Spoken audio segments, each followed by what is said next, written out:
एकलव्य की कहानी। महाभारत के विशाल ग्रंथ में अनेक अद्भुत क्षेत्र मिलते हैं।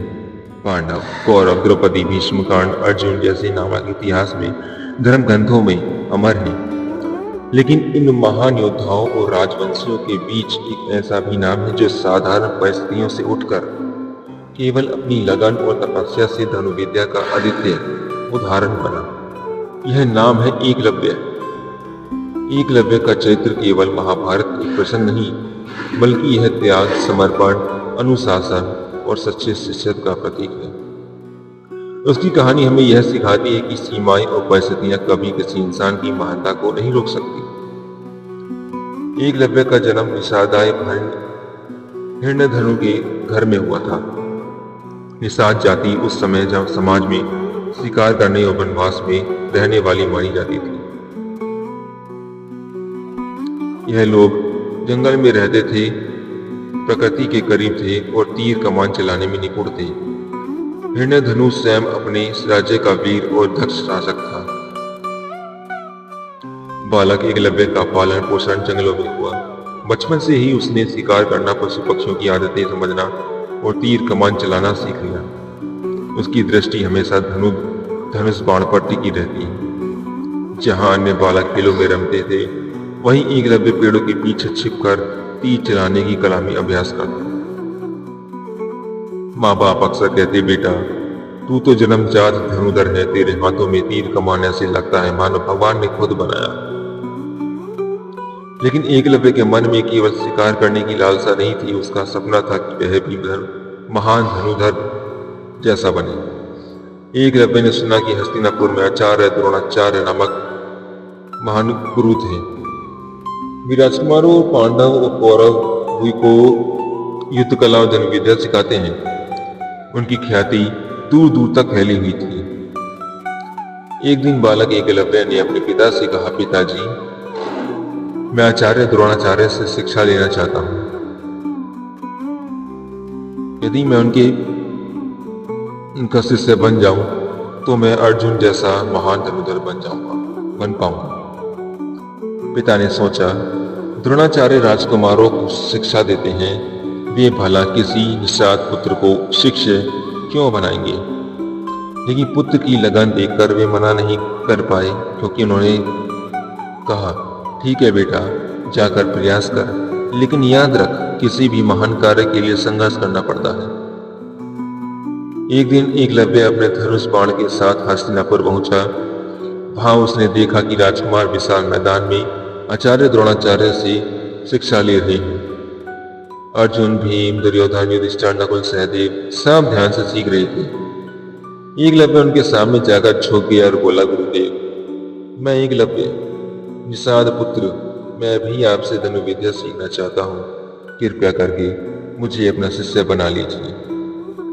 द्रोणाचार्य ने उसे ऊपर से नीचे तक देखा। वे जानते थे कि एकलव्य का हृदय पवित्र है और उसमें असीम लगन है, लेकिन समाज की मर्यादाएं और राजकुमारों की शर्तें उनके हाथ बांधे दी।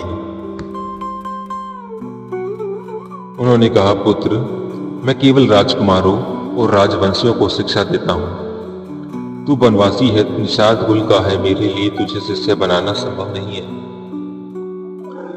यह सुनकर एकलव्य का हृदय टूट गया। उसकी आंखों में आंसू आ गए, लेकिन उसने हार नहीं मानी। द्रोणाचार्य से शिष्यत्व न मिलने पर एकलव्य ने सोचा, यदि द्रोणाचार्य मुझे शिक्षा नहीं देंगे तो भी मैं उनके चरणों का पूजन करूंगा और मेरे मन में गुरु होंगे।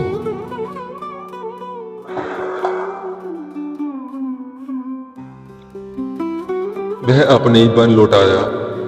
जंगल में उसने मिट्टी का एक विशाल आचार्य द्रोणाचार्य का प्रतिमा रूप बनाया।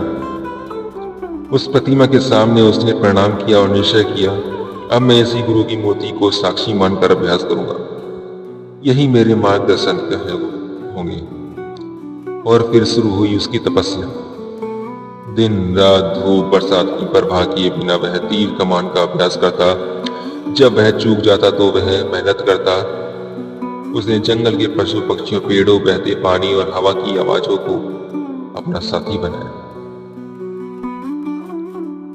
धीरे धीरे उसकी कला इतनी सिद्ध हो गई कि वह आंख बंद करके भी लक्ष्य साध लेता। जंगल के लोग कहते एकलव्य को तो मानो जन्म से ही महायोद्धा है। उसकी कला अनुपम है। एक दिन राजकुमार जंगल में शिकार के लिए आए।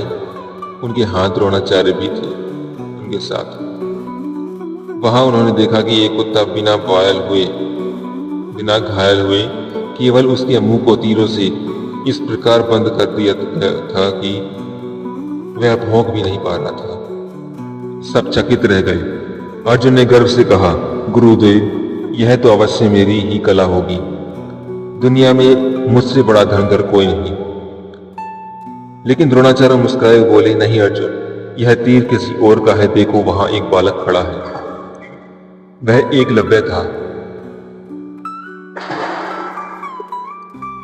अर्जुन आश्चर्यचकित रह गया।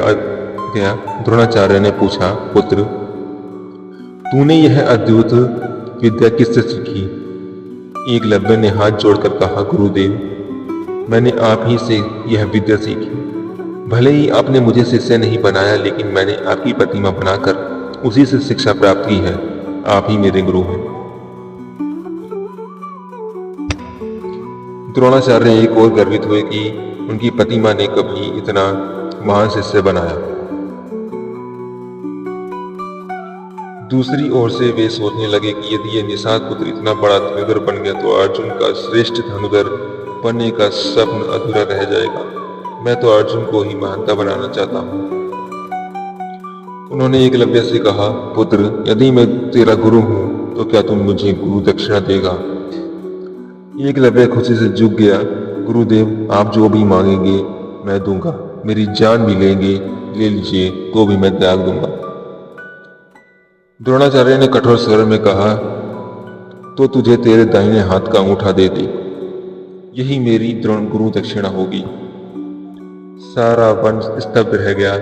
यह कैसी मांग थी।